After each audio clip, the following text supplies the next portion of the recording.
ওই শূর্পণখার মুখের দিকে তাকাবার কোনো প্রয়োজন হয়নি দাদা। লক্ষণ, নারী মুখ দর্শন করিসনি, কিন্তু ভাই তুই মানে অনিদ্রায় ছিলি 14 বছর।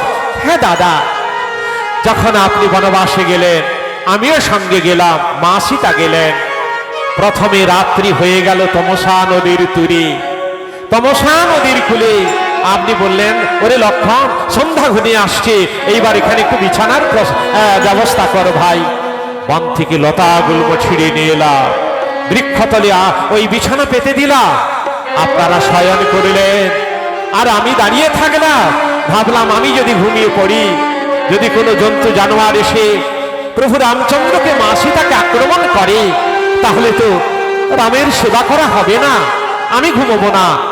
মা ঘুমোচ্ছে ঘুমোক, প্রভু রামচন্দ্র ঘুমোচ্ছে ঘুমোক, আমি ঘুমবো না, আমি পাহারা দেব সারা রাত্রি।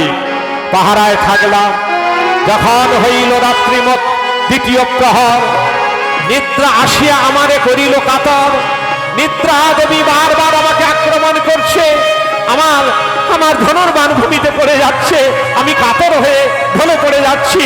তখন নিদ্রাকে বারবার বললাম, নিদ্রা নিদ্রা নিদ্রা মা, তুমি আমার কাছে এসো না মাগো, তুমি রাম সীতার চরণ সেবা করবার সুযোগ দাও। আমি যদি ঘুমিয়ে পড়ি, যদি জন্তু জানোয়ার এসে রাম সীতাকে আক্রমণ করে, মা একটু সুযোগ দাও। না না না, তুমি লক্ষণ, না তা হবে না, আমি নিদ্রা, তোমাকে আমি আক্রমণ করবই করব। বারবার যখন আমাকে নিদ্রা আলসে যখন আমাকে ভূমিতে ফেলে দিচ্ছে, আমি এইবার শক্ত হয়ে দাঁড়ালাম, তুম থেকে বান নিলাম, মন্তপুত করে বললাম, নিদ্রা নিদ্রা, তোমাকে বারবার অনুনয় বিনয় করছি, তুমি আমার কাছে এসো না, রাম সীতার চরণ সেবা করার সুযোগ দাও। তুমি আমাকে আক্রমণ করছো নিদ্রা। শোনো নিদ্রা, আমিও এইবার আমি বান নিক্ষেপ করে তোমাকে জয় করবো নিদ্রা।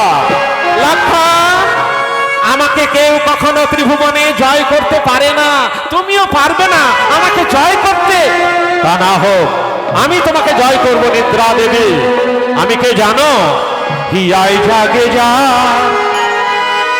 রামের নীল তনুর, হিয়ায় জাগে যা রামের নীল তনুর, হিয়ায় জাগে যা রামের নীল তনুর।